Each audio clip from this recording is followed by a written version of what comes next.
Hello, नमस्कार दोस्तों, स्वागत है एक बार फिर से आपका हमारे चैनल में। हम आज जो टॉपिक कवर करेंगे वो टॉपिक है गवर्नर से रिलेटेड क्योंकि जो एम लक्ष्मीकांत की ये बुक है, ये एडिशन जो है वो 15th एडिशन है। अब मार्केट में जो है इसका एक नया वर्ज़न आ चुका है 16th एडिशन के नाम से। तो मेरे पास ये पुराना है तो मैं लेकिन इसमें कोई ज़्यादा विशेष चेंजेज़ नहीं हुए हैं। जो भी चेंजेज़ हैं वो मैं बता दूँगा मतलब किसी चैप्टर में जो चेंजेज़ हुए हैं। तो आज जो हम चैप्टर कवर करेंगे वो है चैप्टर है गवर्नर। गवर्नर से रिलेटेड जो है कवर करेंगे।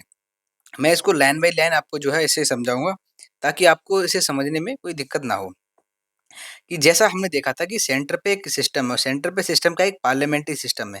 वैसा ही एक सेम जो सिस्टम है, स्टेट में भी अडॉप्ट किया गया है।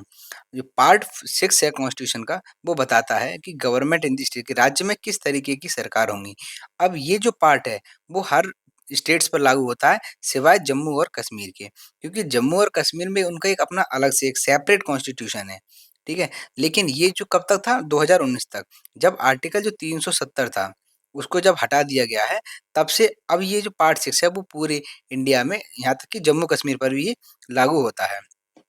आर्टिकल नंबर 153 से लेकर 167 तक पार्ट 6 जो है हमारे कॉन्स्टिट्यूशन का, वो बताता है स्टेट की एग्जीक्यूटिव के बारे में, राज्य की जो विधायिका जो होती है, कार्यपालिका जो होती है उसके बारे में। अब स्टेट के जो एग्जीक्यूटिव है उसमें कौन-कौन होता है? तो उसमें होता है governor, chief minister, council of minister और एडवोकेट जनरल ऑफ स्टेट। जैसे कि हमने उसमें देखा था कि जो स्टेट यूनियन की जो एग्जीक्यूटिव होती है उसमें कौन-कौन होता है? President, vice president, prime minister, council of minister और एक कौन था? एक बताना है आपको जो एक मेंबर था वो कौन था? लेकिन अगर हम स्टेट में बात करें तो स्टेट में कोई भी एक वाइस गवर्नर की ऑफिस नहीं होती है, जैसे सेंटर में एक वाइस प्रेसिडेंट की होती है। ठीक है? तो स्टेट में केवल केवल क्या है गवर्नर होता है एक। गवर्नर ही एक चीफ एग्जीक्यूटिव हेड होता है स्टेट्स का। स्टेट का जो हेड कौन है वो गवर्नर है। जैसे कि प्रेसिडेंट, प्रेसिडेंट क्या है एक नॉमिनल एग्जीक्यूटिव होता है यानी कि वो एक नाम मात्र है। क्या है एक टाइटल टाइटल दे दिया गया है कि बस एक नाम मात्र के प्रेसिडेंट है। लेकिन जो रियल पावर होती है वो किसके हाथ में होती है? एग्जीक्यूटिव के हाथ में, यानी कि काउंसिल ऑफ मिनिस्टर्स के हाथ में। तो गवर्नर एक एजेंट होता है किसका? सेंट्रल गवर्नमेंट का, जो सेंट्रल गवर्नमेंट अपॉइंट करती है, जो स्टेट में जाके वो उनका काम करता है। तो जो ऑफिस है गवर्नर की उसके पास क्या है 2 रोल हैं। तो एक रोल तो क्या है कि एक एग्जीक्यूटिव हेड है उस स्टेट का, दूसरा एक सेंटर का क्या है वो एक एजेंट है। अब usually there is a governor for each state यानी इसमें बताया गया है कि हर एक राज्य का एक अपना-अपना एक गवर्नर होता है। लेकिन जो 7वां कॉन्स्टिट्यूशनल अमेंडमेंट एक्ट था यानी कि 7वां संविधान संशोधन अधिनियम 1956 का था, ये एक प्रोविज़न जोड़ देता है और वो प्रोविज़न क्या है कि एक ही गवर्नर को एक से ज़्यादा राज्यों का गवर्नर जो है उसे अपॉइंट किया जा सकता है। जैसे मान लो इसमें अगर हम देखें, तो जैसे कोई भी एक गवर्नर है बिहार का, तो उसका अगर पड़ोसी देश देखें तो उत्तर प्रदेश है। पड़ोसी राज्य जो है वो क्या है उत्तर प्रदेश है और क्या है छत्तीसगढ़ है। तो किसी भी गवर्नर को साथ बिहार का अगर गवर्नर बनाया गया है तो हो उसको हो सकता है कि जो छत्तीसगढ़ है उसका भी झारखंड है उसका भी उसको गवर्नर बनाया जा सके। ये प्रोविज़न जोड़ा गया था 1956 में। नेक्स्ट हम बात करते हैं अपॉइंटमेंट ऑफ द गवर्नर की जो नियुक्ति है वो कैसे की जाती है। तो इनके जो अपॉइंटमेंट के संबंध में आर्टिकल नंबर 155 155 जो है वो इनकी नियुक्ति के बारे में बताता है। अब governor neither directly elected by the people, governor जो होता है ना तो सीधे तौर पर लोगों के द्वारा उनको चुना जाता है और ना ही वो एक इलेक्टोरल कॉलेज यानी कि कोई एक जो चुनाव मतदान सूची होती है उसके द्वारा चुना जाता है उसको। जैसे कि प्रेसिडेंट केस में देखा था। प्रेसिडेंट केस में क्या है कि प्रेसिडेंट में एक इलेक्टोरल कॉलेज के माध्यम से उसको चुना जाता है। तो यहाँ पर जो गवर्नर जो है वो अपॉइंट किया जाता है केवल किसके द्वारा? प्रेसिडेंट के द्वारा by warrant under his hand and seal यानी कि एक वारंट के थ्रू जो है उसको अपॉइंट किया जाता है। तो इस तरीके से देखा जाए तो ये वो गवर्नर क्या है? गवर्नर एक क्या है कि एक सेंट्रल गवर्नमेंट के द्वारा चुना हुआ एक नॉमिनी है जो स्टेट में जाकर काम करता है। लेकिन इसके संबंध में भी सुप्रीम कोर्ट ने ये क्लियर किया है कि भाई प्रेसिडेंट अगर उसको अपॉइंट करते हैं तो इसका मतलब ये नहीं है कि वो एक सेंट्रल गवर्नमेंट के अंदर उसके अंडर में कोई वो एक एम्प्लॉयमेंट उसका एक रोजगार या उसके कोई एक कर्मचारी है। भाई गवर्नर क्या है? गवर्नर एक इंडिपेंडेंट एक स्वतंत्र और एक संवैधानिक पद है। ठीक है? ये किसी भी सेंट्रल गवर्नमेंट की जो है उसके अंडर में या उसके कंट्रोल या उसके सबॉर्डिनेट में रहकर ये काम नहीं करता है, नहीं करेगा। ये ऐसा सुप्रीम कोर्ट ने कहा है।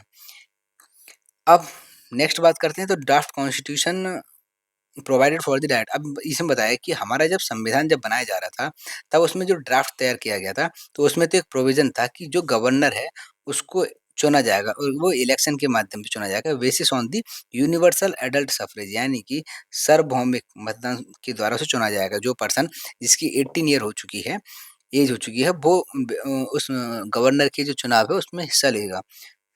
लेकिन जब संविधान सभा ने ये जो सिस्टम है इसको बिल्कुल रिजेक्ट कर दिया और उन्होंने अभी जो हम प्रेजेंट में देखते हैं कि जो गवर्नर प्रेसिडेंट के द्वारा अपॉइंट किया जाता है, ये सिस्टम को अडॉप्ट कर लिया था।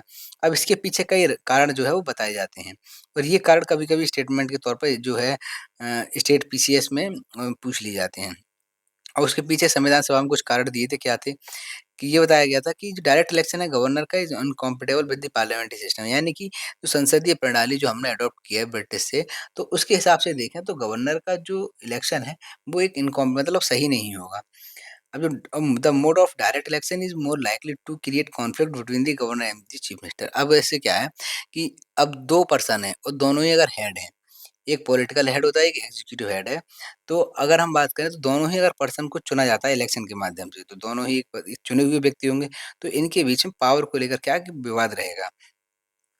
दूसरी बात तीसरी बात ये है कि गवर्नर तीसरा रीज़न बताया गया था कि जो गवर्नर है केवल केवल एक संवैधानिक मतलब एक नाम मात्र का एक मुखिया होता है। तो एक नाम मात्र के पर्सन को एक मुखिया को मतलब इलेक्शन के द्वारा उसे चुना जाए और उसके बाद भी उसे कोई अगर पावर नहीं दी जाती, तो ये संविधान के हिसाब से सही नहीं होगा। तो ये भी एक कारण उन्होंने बताया था। तो ऐसे ही इसमें 3-4 कारण इसमें दिए हुए हैं। 5वाँ जैसे एक election governor would naturally belong to a party and would not be a neutral person and an impartial head. अब इसने बताया कि जो गवर्नर क्या है कि गवर्नर एक ऐसा व्यक्ति होता है जो किसी भी पार्टी से अपना मेल नहीं रखता है। मतलब एक न्यूट्रल पर्सन होता है। लेकिन अगर जब इलेक्शन होगा तो वो एक न्यूट्रल नहीं रहेगा कि भाई जो सेंटर में अगर सपोज़ करो कि सेंटर में किसी दूसरी पार्टी की सरकार है और किसी स्टेट में अलग की, जैसे कांग्रेस मान लेते हैं अभी थोड़ी देर के लिए, कांग्रेस अगर सेंटर में और किसी स्टेट में अगर बीजेपी की सरकार है, तो कांग्रेस क्या चाहेगी कि जो गवर्नर है वो इस कंट्रोल तो तभी हो पाएगा जब वो गवर्नर उनके अंडर में होगा। तो गवर्नर वो चाहेंगे कि मेरा कैंडिडेट जीते और स्टेट की गवर्नमेंट चाहेगी तो वो मेरा जीते। तो इस तरीके से दोनों के बीच में जो है विवाद की स्थिति बनी रहेगी। तो जो system of presidential nomination enables the centre to maintain it control over the state.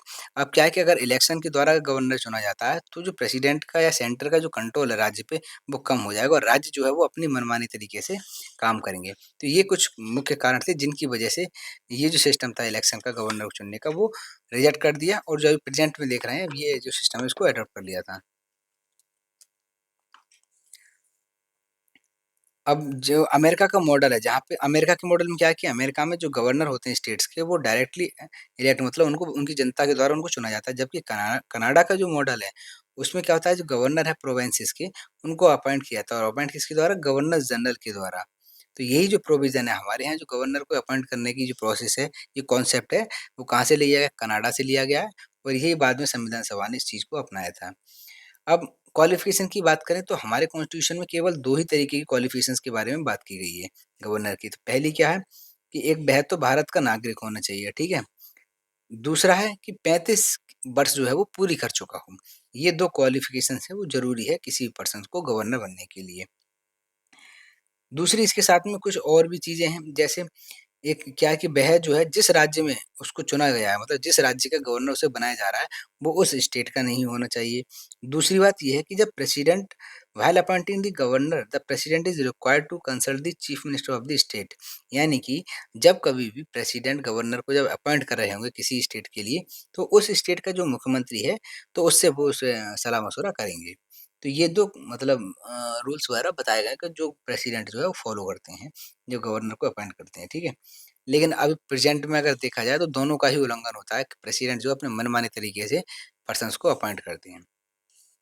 Next है condition of the governor office article number 158 158 बताता है कि गवर्नर के लिए क्या-क्या कंडीशंस होती हैं। जैसे कि वह ना तो संसद के किसी भी सदन का मेंबर हो, ना ही जो राज्य के विधानमंडल है, स्टेट के लेजिस्लेचर्स हैं उनका कोई वो सदस्य हो। अगर कोई पर्सन अगर ऐसा है भी, तो उसे अब मतलब जब वो ऑफ़िस में एंटर करता है या बन जाता है गवर्नर, तो उन्हें ये पद छोड़ना होगा। दूसरा क्या है कि he should not hold any other office of profit, यानी किसी भी ऑफिस ऑफ प्रॉफिट पर वो नहीं हो। दूसरी बात उसे रहने के लिए क्या है कि राजभवन दिया जाएगा और भी उसे कुछ प्रिविलेजेस जो हैं वो दिए जाते हैं जो डिसाइड किए जाते हैं किसके द्वारा? पार्लियामेंट के द्वारा। जब एक पर्सन अपॉइंट किया जाता है गवर्नर 2 या 2 से ज़्यादा राज्यों का, तब उसको जो एमोल्यूमेंट्स, अलाउंसेस जो भी दिए जाते हैं, तो उन जो दोनों राज्यों के बीच में उनको डिस्ट्रीब्यूट किया जाता है। और ये कौन डिटरमाइन करता है? ये करता है प्रेसिडेंट। प्रेसिडेंट जो है वो निर्धारित करते हैं। अब his emoluments and allowances can not be diminished, मतलब क्या है कि उसके कार्यकाल के दौरान जो भी उसकी अलाउंसेस वगैरह उनको कम नहीं किया जाएगा। ये सब चीज़ें बताई गई हैं। नेक्स्ट सेम वही है कि उनके अगेंस्ट जो है कोई भी क्रिमिनल प्रोसीडिंग जो है वो नहीं की जा सकती है।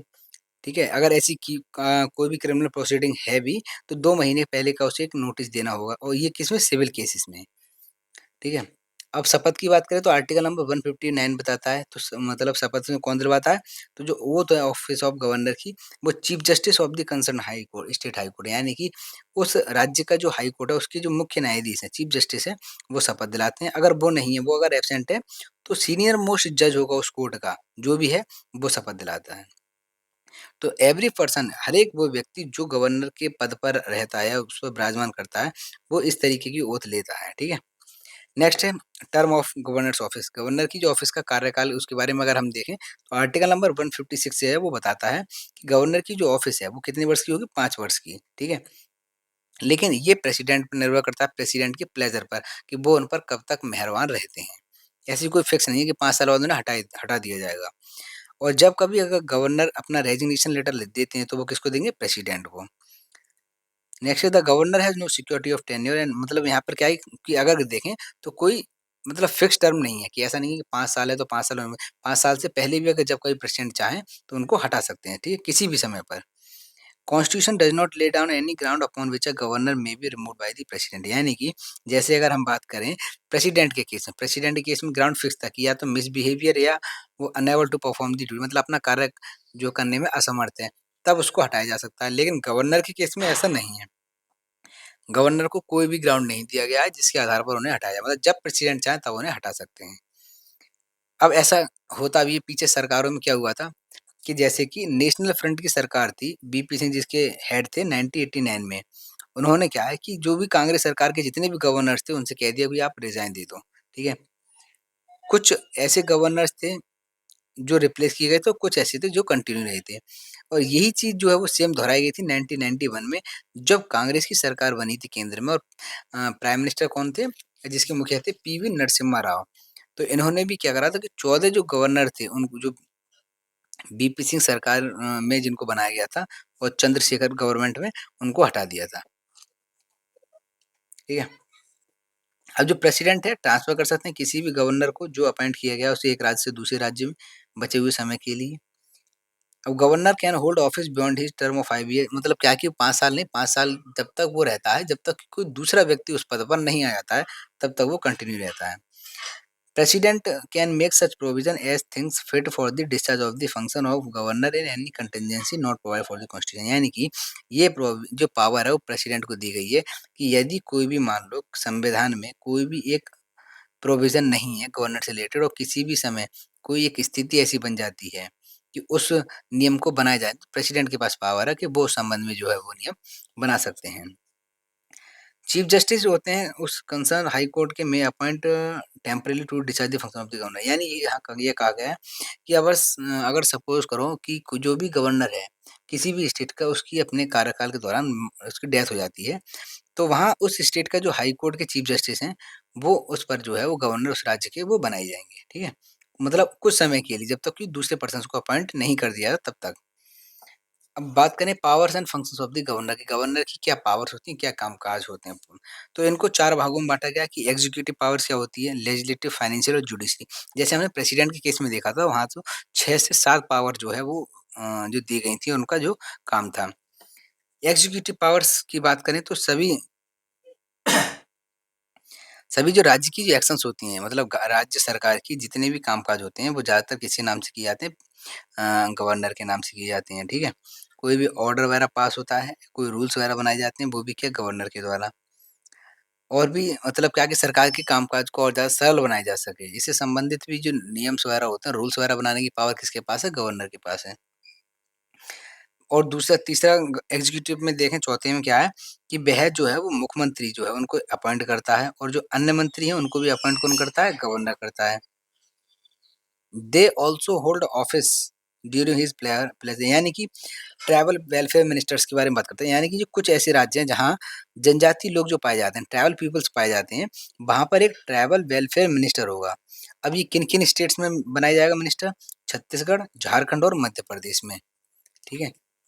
और उड़ीसा में एक ट्राइबल जो है वेलफेयर मिनिस्टर गवर्नर के द्वारा अपॉइंट किया जाता है। तो आपको शॉर्ट ट्रिक याद रखनी है जेएम, सीजेएम यानी कि छत्तीसगढ़, झारखंड, मध्य प्रदेश और उड़ीसा। यहाँ पर एक क्या है? ट्राइबल वेलफेयर मिनिस्टर भी बनाया जाएगा।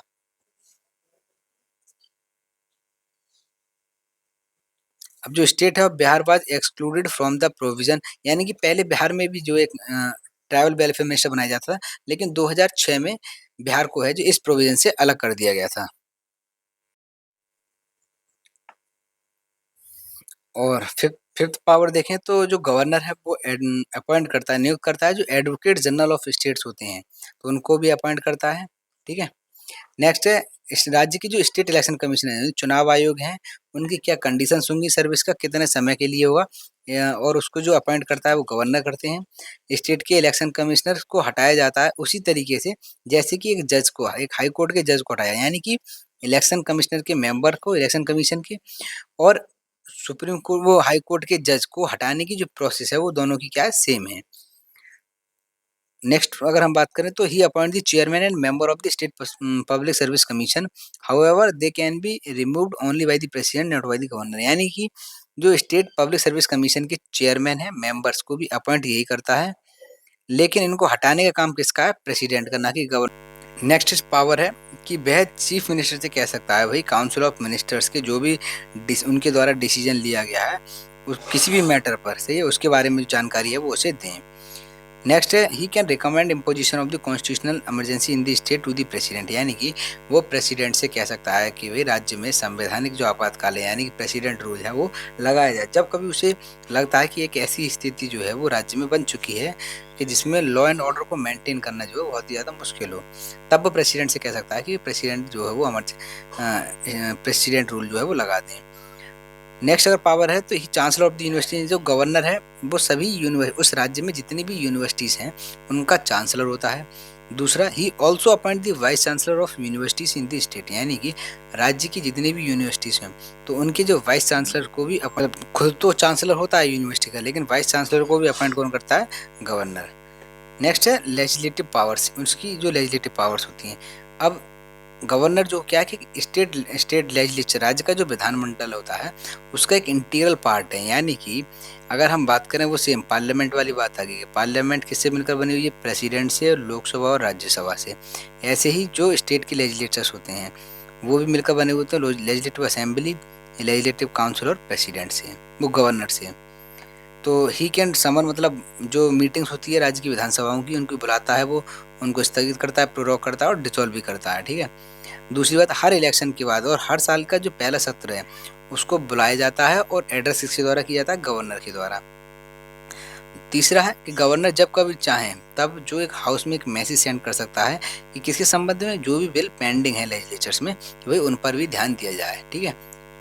नेक्स्ट है he can appoint any member of the state legislative assembly to preside over its proceeding when the speaker, यानी कि स्पीकर और डेप्यूटी स्पीकर जब नहीं है, एब्सेंट है या उनकी वैकेंसी है, पोस्ट खाली है, तब गवर्नर किसी भी दूसरे व्यक्ति को जो है वो अपॉइंट कर सकता है कि भाई आप उसकी अध्यक्षता करें।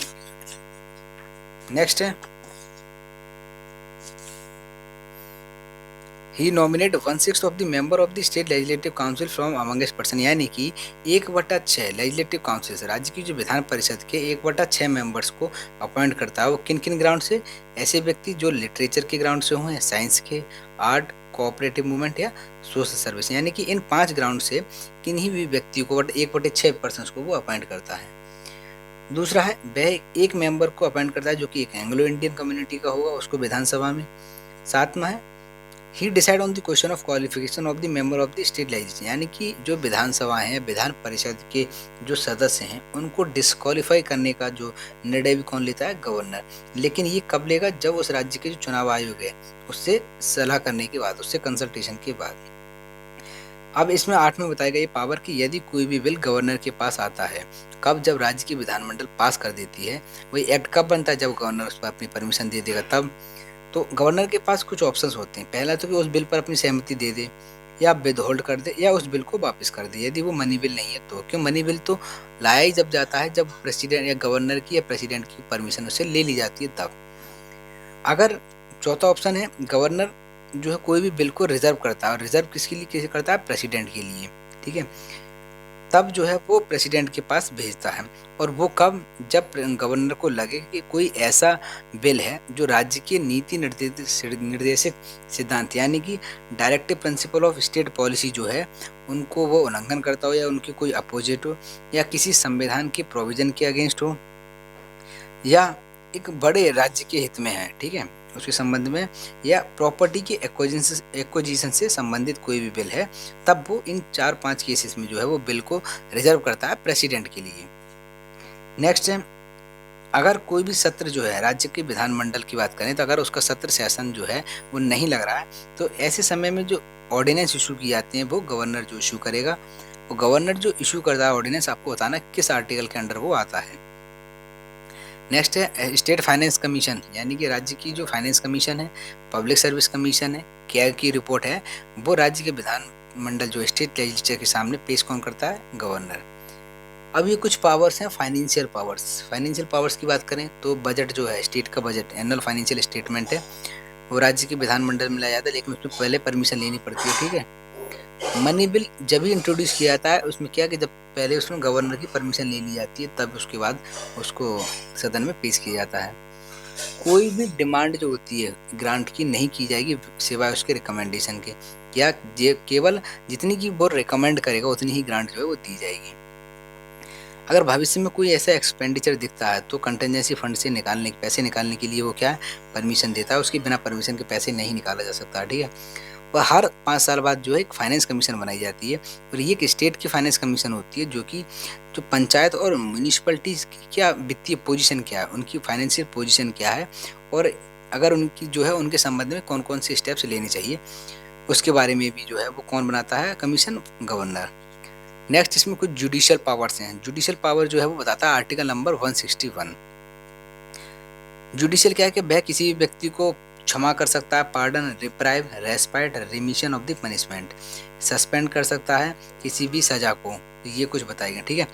ही is consulted by the president while appointing the जज of the concern state high court यानी कि जब स्टेट राज्य की जो हाई कोर्ट के जजों को नियुक्त किया जाएगा प्रेसिडेंट के द्वारा तब प्रेसिडेंट उस राज्य के जो गवर्नर है उनसे सलाह मशवरा करेंगे, ठीक है। अब नेक्स्ट है he make appointment posting promotion of the district जज इन कंसल्टेशन विद। अब जो राज्य के विधान जो हाई कोर्ट है जो गवर्नर है वो राज्य के हाई कोर्ट से एक सलाह मशवरा करने के बाद डिस्ट्रिक्ट कोर्ट के जो भी जज हैं उनको किसको पोस्टिंग देनी है, कहाँ देनी है, किसको प्रमोट करना है, ये सब चीज़ भी कौन करता है गवर्नर। अब इसमें कुछ कंपैरिजंस बताया गया है जैसे कि जो वीटो पावर्स होती है प्रेसिडेंट और गवर्नर की क्या है इसको हम नेक्स्ट वीडियो में कवर करेंगे। वैसे ही मनी बिल के संबंध में क्या पावर्स प्रेसिडेंट के पास हैं, गवर्नर के पास क्या पावर्स हैं, ठीक है। ऑर्डिनेंस में पावर है और pardoning powers of the presidents हैं। तो इन सभी को जो है वो हम किसी नेक्स्ट वीडियो में कवर करेंगे।